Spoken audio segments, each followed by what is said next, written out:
Hello, my name is Aurelia Vell and welcome to a quick tutorial on how to do a Harry Potter scarf, or if you're not into Harry Potter, it is still just a good mix and match color, and it's just my preferred way of doing it, as well as the type of yarn, etc. There's nothing really specific. You can change anything you like, doesn't even matter. You can even change your hook size. Now, I prefer the 5.5 millimeter, which I think is a J. I'm not entirely sure. It's somewhere around there. But you can use whatever you like. It really does not matter. Of course, yarn is, I love this yarn. I know, look at that hollow. This is specifically by Hobby Lobby, and I prefer this yarn simply because, unlike most handmade things that I've received over the years from various family members, I'm sorry, but everybody else's yarn sucks and it's scratchy and I don't like it. So this is literally the only yarn I will ever use for something that I'm going to wear or a blanket. This is the best yarn, I'm sorry. But today I'm going to do a specialty one for a special person. So we're going to be using colors for Slytherin house. Just in case anyone wants to know, the green is called Forest. Let me see if I can get that right there for you guys. Number Forest, easy peasy. And this one is called Greymist. And now it doesn't matter if you want to change the type. I think even for Gryffindor here, is it the red or the yellow? I think it's the red. I could never find a red that I liked in I love this yarn. I'm sorry. So I used a different one for this one, but we all know what the colors look like specifically for each house. Here's Ravenclaw. So that's just kind of the thing. Ignore the cat hair on it though, because I am a Ravenclaw, and yeah, we have the fringe at the end. I have had so many requests for these that I can't keep up making them anymore. So that is why I am going through this with you all today to show you how to do it. That way there will never be too much of a hassle. If I am available, I will happily make it. Otherwise, yes, I suggest you respectfully request someone that you know who can crochet to make this for you. So hopefully they can without a problem. The only thing I don't like is having to find the middle of this section. Like, look at this, look at this. This is such a pain in the ass. But since this is my first tutorial on crocheting and using yarn at all, I'm going to fully show you guys exactly what I do. So with the fun part here of pulling out your center, it really, really bites trying to find that end. And if this happens to you, I don't use any special jars. I don't use any awkward things. Just wrap your thing right around here. I'll say your end, you know, your string. How would I put that? And if you're like me and you have cats, make sure that they don't get a hold of this. So here we go.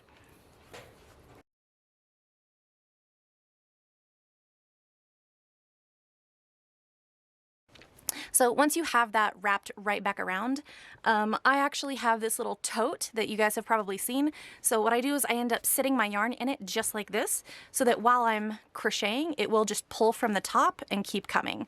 So it's just a personal preference, which I'll do that now. And you do not need any markers unless you specifically are in dire need of them. Otherwise, we can go ahead and begin. So it does not matter which color you start with. It is very likely you will have a different color at each end. So let's get right into it. Hopefully this will adjust properly for you guys to see. Really quick here, I just wanted to mention, in case anybody missed it, there is a written pattern for this piece down below. If it helps to make it a little bit easier. You don't have to watch the video every time. So that is available. All the information is as well, exactly how much and what and blah, blah, blah, blah. It's all there, I promise you. So check the notes and hopefully that helps. And we are going to need a row of 30. So if you do not know how to do a magic knot, or whatever they call it, magic circle, you wrap it around and cross over. Now up here on the top, I'm going to take my hook, go under, and pull this one through. This is the best way that I know of to do this. I'm sorry, I'm trying to zoom in. It's the best way I know of to do this. I will do it one more time just to show it fully, I suppose. Remember, here's your end. 2 fingers, wrap, cross over. And on the top of your fingers, under, and pull through. Pull, and that's exactly how that's going to be. I don't tighten these too much, but enough that you can have a little bit of tension. So speaking of how this is going to go before we get started, the tension on this is very specific to each person. So I would definitely recommend you keep your hands relaxed, like don't tense up when you're doing your crocheting. Don't like pull tight and pull tight. This is not what we want. These are too small. Well, actually it's pretty good, but in general, your crocheting may be just too tight for it to look and have this comfy feel. So this is very relaxed. You can pull on it. It's very stretchy and very, very beautiful. So do a few rows. If you don't like it, go back and do it again. All right, here's the official beginning. So we're going to need 30. That means we're going to do 32. And that sounds very weird to some people, but here we go. 1, 2, we're chaining, by the way. Not even, I'm so good at this, you guys. All right, we are going to chain 32. 1, 2, 3, 4, 5, 6, 7. Ooh. And if they tend to be too big, just tug on them a little. 8, 9, 10, 11, 12, 13, 14, 15, 16, 17, 18, 19, 20, 21, 22, 23, 24, 25, 26, 27, 28, 29, 30. All right, we have a chain of 32. This is essentially what it should look like. Ignore my extra hangy here. And this is very specific. I know some of you may question it. You always do a set of an even number plus generally 3 when it comes to double crochet. Not for this. The only way you're going to achieve your end with a seam like this, you still have your holes here, but they are practically invisible. Same on the other side. How are they practically invisible? This is how. You don't chain 3, chain 3. You don't chain 3 and then double crochet. So to anyone who knows what I'm talking about, that's that. For anyone who does not know, don't worry about it. So here is my loopy loop. Here is my first hole. Here is my second. Here is the third. So the third one I am going to double crochet into. So get 1 and 2. Oh, this is not helping, is it? Okay. You're going to want to go under both this one and this one. So there's only 1 string underneath. Got that? And you're going to yarn over and pull through where there are 3 on your hook. And you're going to yarn over, pull through 2, yarn over, pull through 2. That is a double crochet or treble for the UK family. So it's going to be pretty awkward only having those 2, but I promise you it's going to work. And I know this is so hard to see in the green. I'm trying my best. It'll probably look a little better once we get to the silver, so probably should have started with silver. Oh well. And we are going to double crochet in every single chain all the way across. Easy peasy. You can see the very loose tension on that. If you see the holes as I go through, let's do it again. I'm gonna put that through there, yarn over, pull through. See how spacey this is? And we're gonna pull through. See how much space that is in between all the yarn? This is the kind of tension that you want. That is how you keep your chain from curling, because it will like to twist, and anytime it's twisting, that means you are too tight. It has to lay flat. So if it lays flat like mine does, then you are doing it correctly. Now, if you want it tight and you want it to twist, go for it. It's all you. So I will meet you guys back at the end of this chain when we are going to have a full set of double crochet. All right, we're back. This is my chain. See, mine curled just a little bit, but it doesn't matter if it's not perfect because this is going to be the end. So keep that in mind while you're looking at this. But let's double check. We need to make sure that there are 30 in our little row here. So let's do this. So what happens is when you're counting, come on, you're going to focus. There we go. You're going to go 1, 2, 3, 4, 5, etc. And it's enough tension that you can see your spaces and count accurately, right? So keep counting and we'll make sure 6, 7, 8, 9, 10, 11, 12, 13, 14, 15, 16, 17, 18, 19, 20, 21, 22, 23, 24, 25, 26, 27, 28, 29, and 30. Your extra bit here on the end, I think I really need this for this. Come here. So you are going to count 29 and 30. There will be still your little space on the side. Don't count that. 30. This is pretty much the most popular, most epic, perfect size that you can possibly imagine.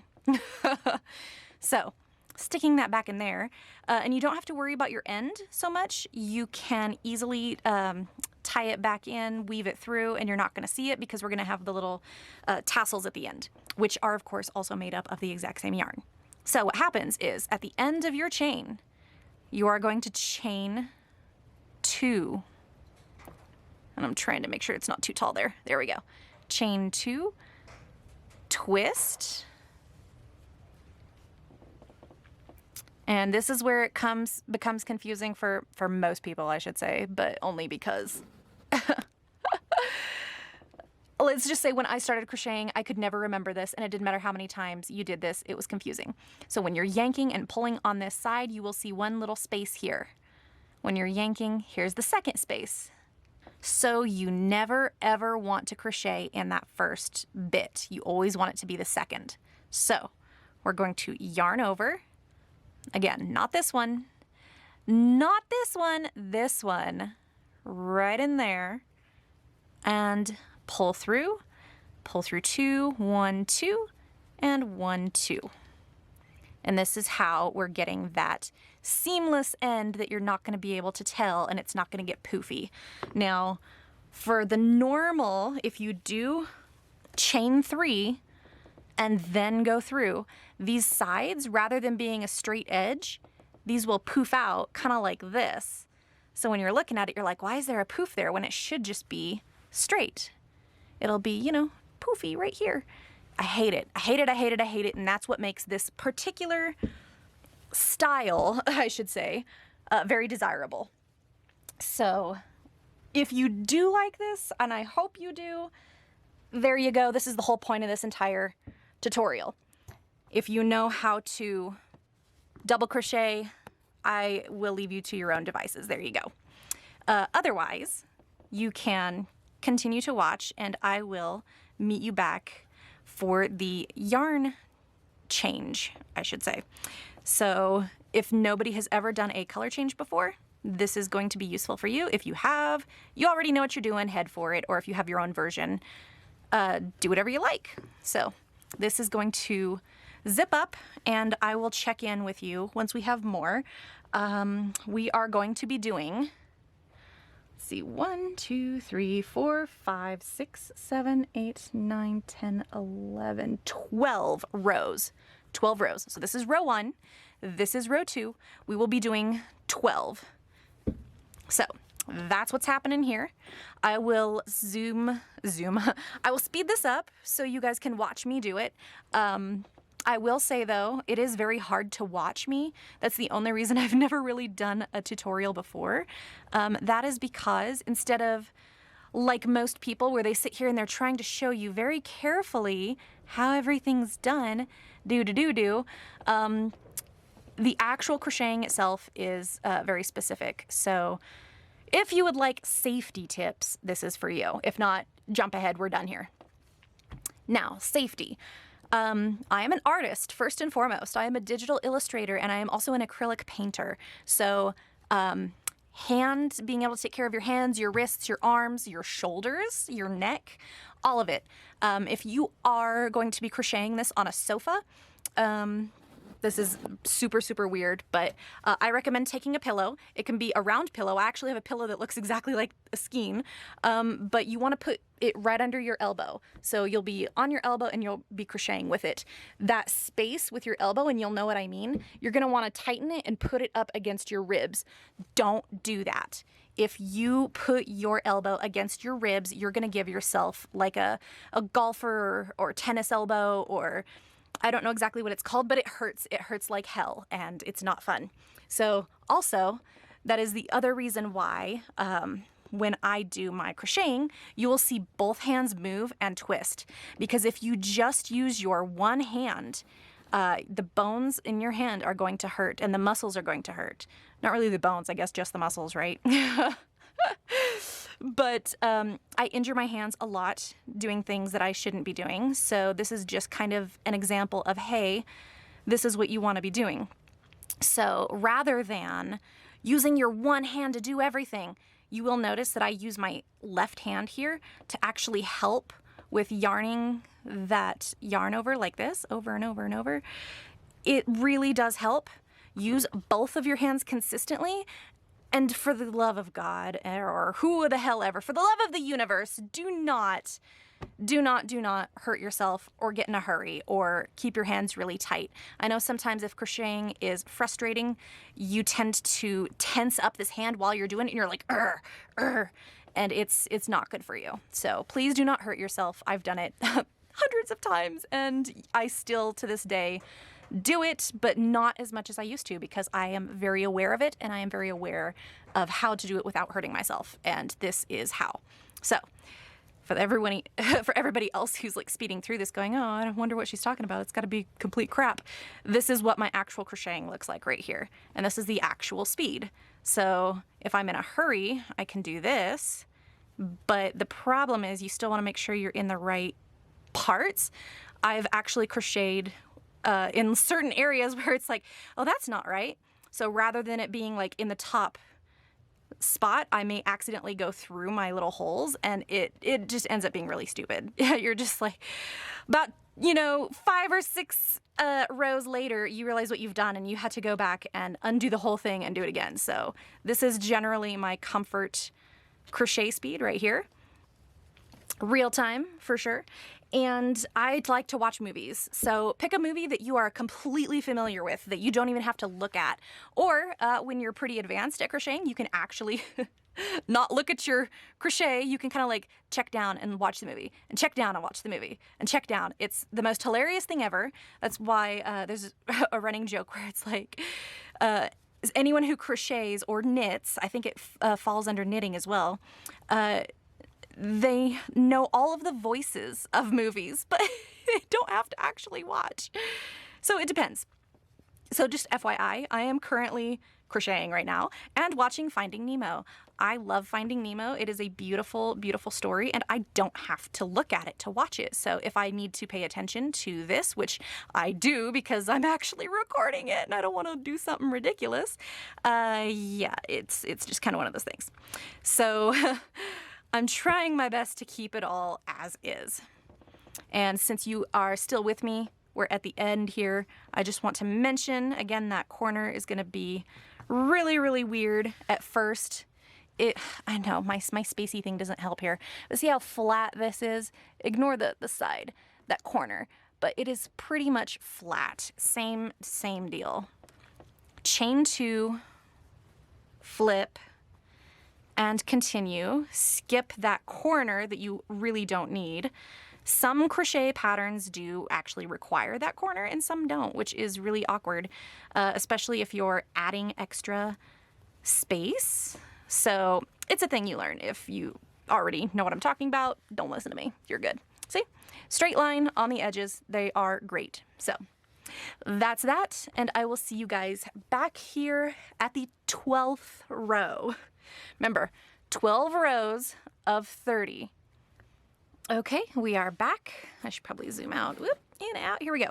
This is the full 12 rows, 30 stitches. And this is how it should look. Just a little bit. I got my string down here.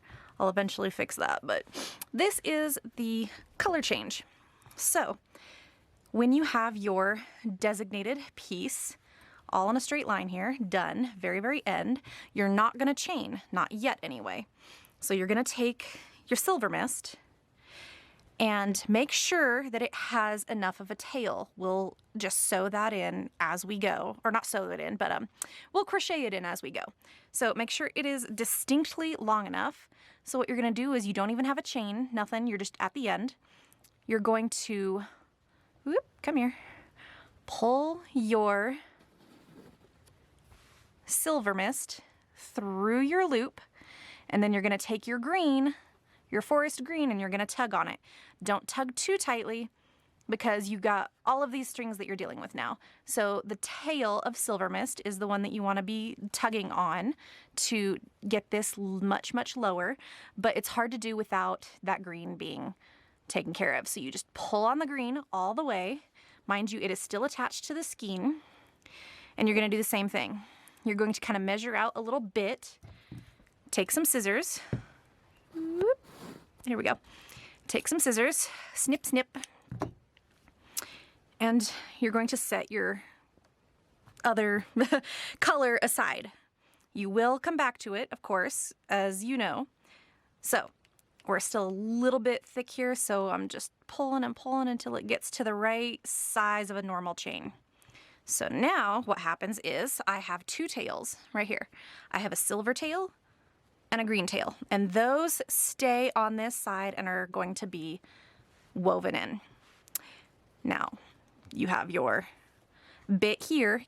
My recommendation is to keep the green, keep your thumb on the green tail so that you're not pulling too much, and just chain one, chain two, and we're gonna go from there.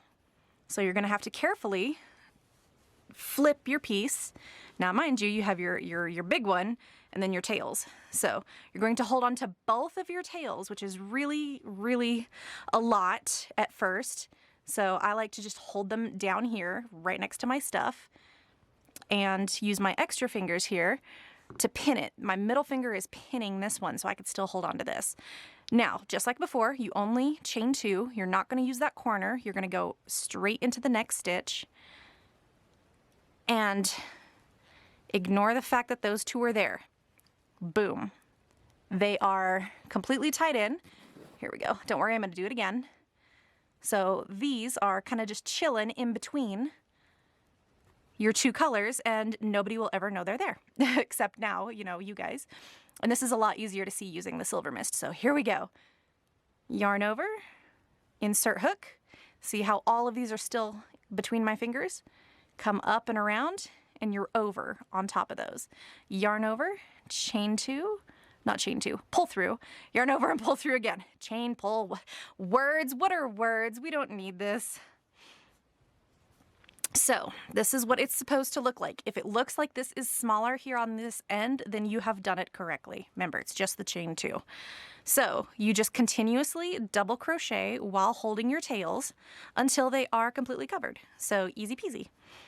The only thing I will warn you guys is that you'll still probably have to snip them again, depending on where they show up, but also be aware of how you're holding this, and just be really aware of how these are showing up. Sometimes they'll get twisted and you can see them, but for the most part you don't. See, those two tails are right there in between. Nobody will ever know. But even as we go all the way through, you're gonna need to go across this whole section. Whoop. So you can do it with me here. I know the camera blurs out. I'm so sorry. I cannot fix that setting. It just doesn't like me. But either way, this is the best it gets. Ask anybody who's ever been to one of my streams. I hate that automatic tracking with cameras. It makes me so angry. So one thing you'll notice is that these are kind of all stuck together. So you're gonna wanna pull on it. So just stretch. See how that tail just went and hid? You're gonna wanna stretch it.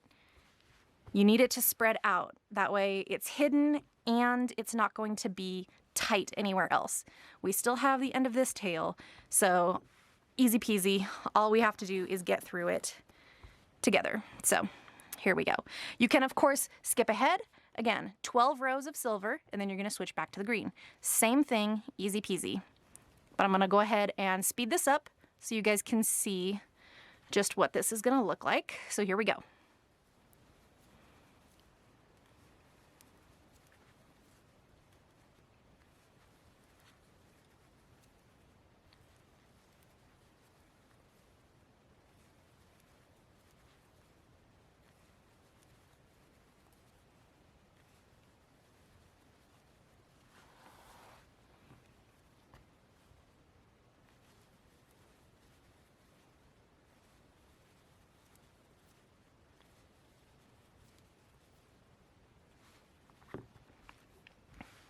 Okay, so we're at the end where our tail is still sticking out. And as you can tell, it's getting a lot harder to hold on to because it's at the end. And you're gonna try to do as best as you can with it. Hold it with whatever fingers you can. And you'll get as much of it as you can, but you're still gonna have it stick, and this is still pretty tight. So we're gonna pull, and voila, it has magically disappeared between those pieces.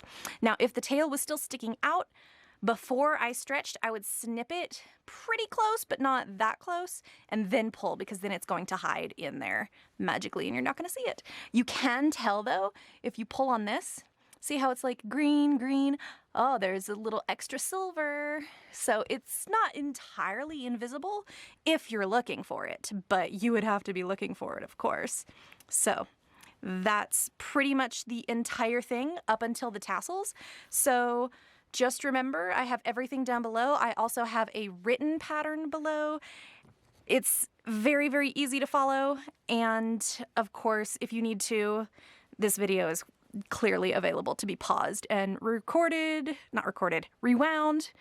Words, you guys. There's just so many words. I can't even right now.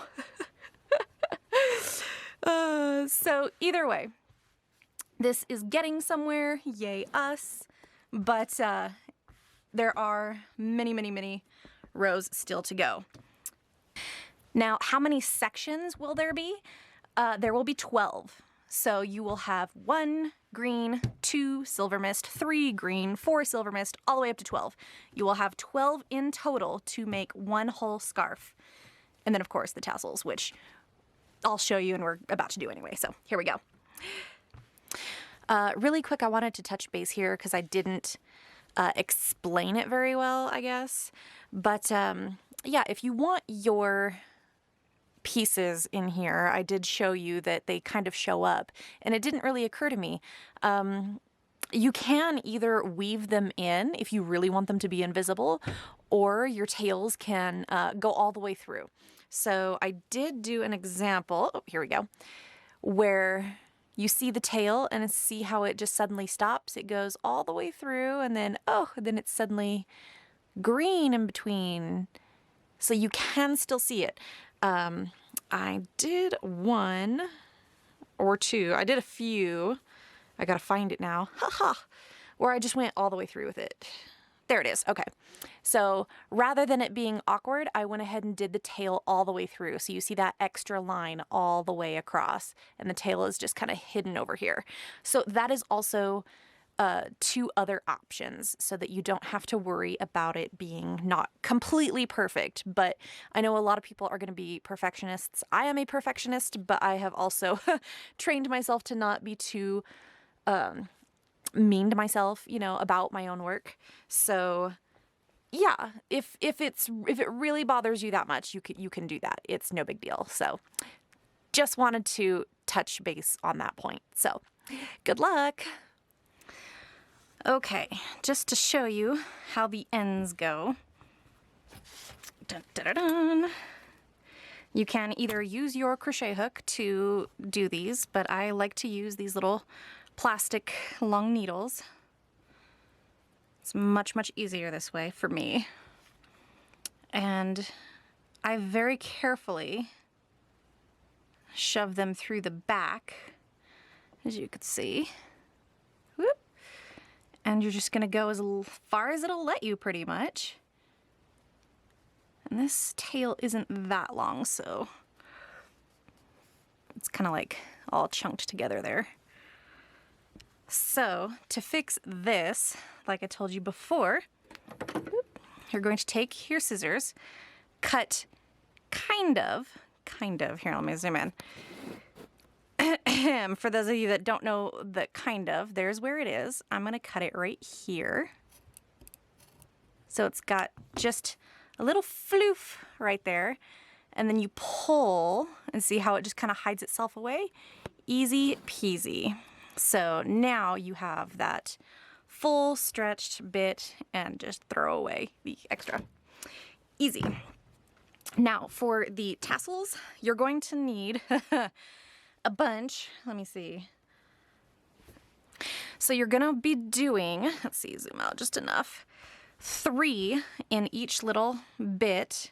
Let me flip mine over. It's easier to see from the front. And the size, aka length, is usually for me the same as the scarf. So where does that sit? Snip, snip, snip. Or if you're going to do a whole bunch really, really fast, this is usually what I do. So I do 3 in every single one. So 1, 2, 3 right here. I'll snip it at the end. Come on. And then the best part is you can pull it through and hold on to it and snip. And it's an exact match. So easy peasy.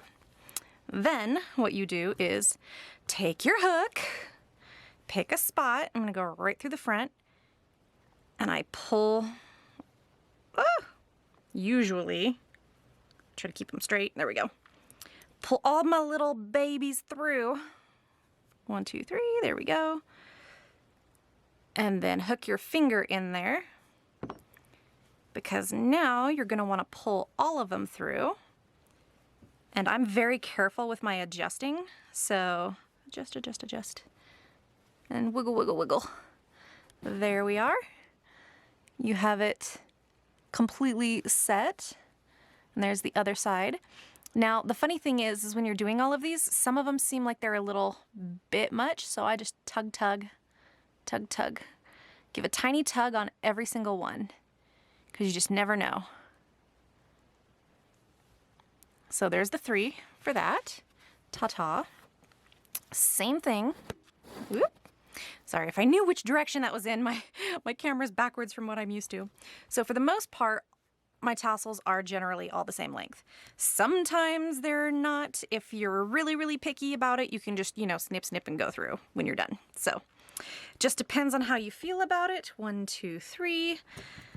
And yeah, there's really nothing, nothing anybody can do to make it perfect.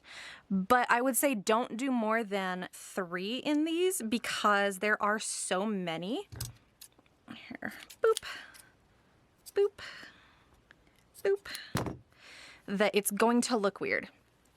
So like as an example, there's so many in each individual space that this would widen and kind of make it go like this at the end of the scarf.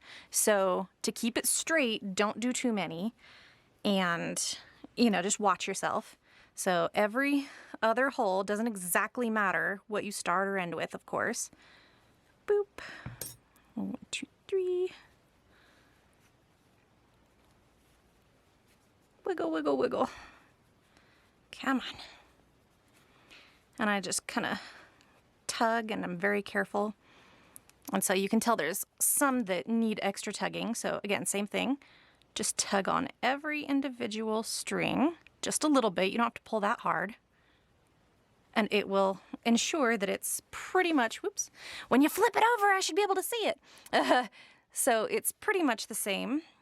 Careful with your corners. They do move a little, so to try and get that perfect corner, just wiggle it a little. It should be fine, see? Then when you lay it, it looks good, no matter what you're doing, or if you're doing it like that. Ta-da! So that's essentially what you're doing.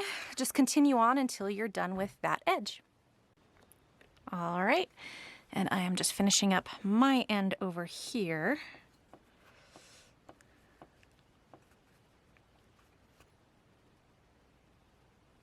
There we go. Woo, a little blurry, sorry. Now, this is where I was talking about you may want to do some trimming. Some of it's good, some of it's kind of it depends. Most of the time they're roughly all the same length and it's perfect. But I do have some in here that I don't quite like, so snip, snip, here we go. Come on. Have a good spot in my scissors and a bad spot. I gotta find this bullets.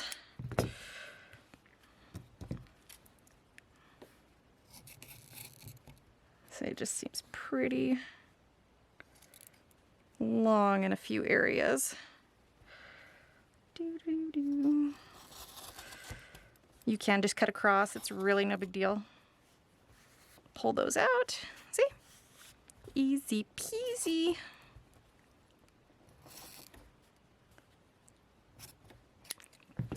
Some are a little short, but not like super, super short. It should roughly be the same. Does not have to be perfect. Nobody's gonna notice, I promise, unless you lay these out. So that's how you do your tassels. And yeah, I hope you enjoyed that. Woo, did I just pull one out? I did. You sneaky bastard. Aha. Now that's why you need to consistently like brush these out and just kind of play with it, find the right stuff. Whoop. Let's look on this side. Woo. And of course, anybody can change anything on this. This is just my personal way of doing this scarf set. And yeah, hopefully it gives some insight as to how to give it more of a, I wouldn't say professional look, but it's just a nice clean look that gives it more than, it's a quality job. How about that? It is a very much high quality handmade item. So that is why it's so popular. But here we are, looking through these. I'm getting real picky now, but regardless, this is actually going to someone, so this is not available. Don't look for it on my store. Please. So yeah, there are many ways to do these. This is just my personal favorite, and as I said previously, just kind of a reminder for you guys, there is the pattern below to kind of help with that, and all of the information on it is free and available, etc., etc. You can also go to my website to see more of my art if you'd like to see more of my art. Crochet projects are something I've been doing for since 2001, so wow, almost, really? I've been crocheting for almost 10 years? Wow, okay, well, either way, I learned from my grandmother in 2001, and, oh wow, is that 20 years? I don't know, I can't count right now, I'm so tired. It's late at night here, so forgive me. Maybe I'll cut that out. I have literally been doing this for a long time and I didn't know. But anyway, point being, this is what this should look like, and I really hope, well actually, I don't even need to hope. I know this is going to be appreciated where it's going. But yeah, either way, you can generally get about, if you buy four skeins, 2, green, 2 silver, or, whatever other colors, should give you enough for 2 scarves. So, I don't think I mentioned that in the beginning of the video, so oopsies. I was trying not to forget things, but it happens. If I forgot anything, I will put it down below, and I really hope you enjoyed it. So, thank you so much. please enjoy. These are literally my all-time favorite things to make, and most people enjoy them, so yes. Give that a like if you liked it, and of course you can subscribe if you would like. It's not required or anything, but at least you'll see when new videos are out. So enjoy! Thank you guys so much! Have a great day!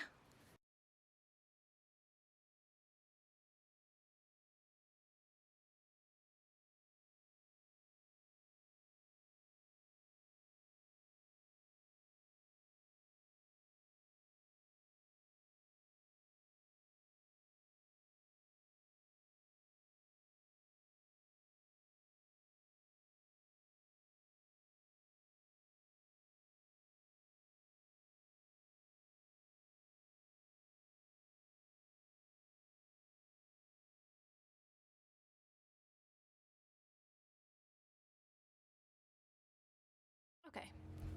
Hello and welcome to the packing for this scarf. Oh, excuse me. I don't have the exact correct stuff, but this will just have to do. I've got what I've got on hand. So first things first, I'm using a large flat priority mailbox because this is a much larger size than a normal scarf. I remember what I was gonna grab. I forgot one thing. Hold on. So, let's get started here, shall we? This will not fit in my normal sized box. I think a normal sized scarf would, but oh well.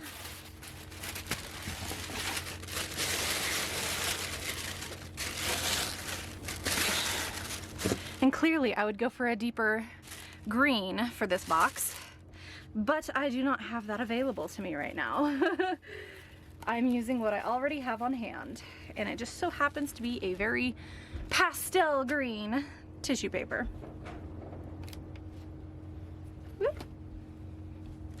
So scarf is nice and pretty much rolled up. Set that nicely in here.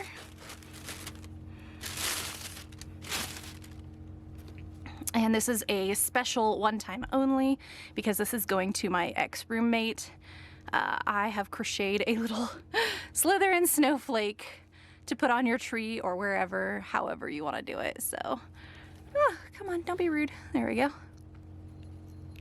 It was very interesting to do. I've never done this before, so it was a lot of fun.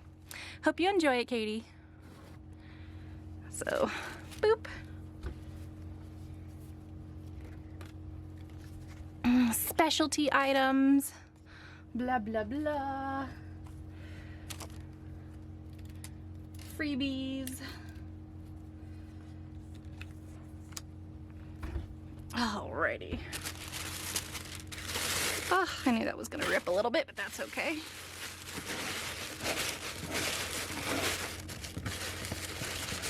The best I can tell you as far as packing goes, just make it nice. And try to do what you can.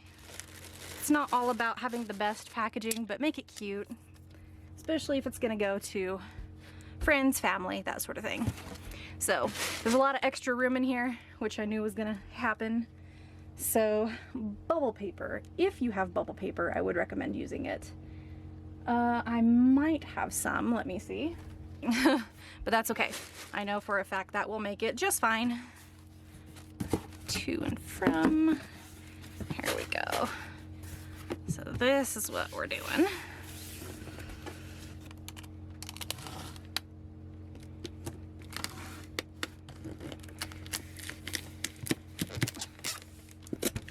Make sure that it is thoroughly taped.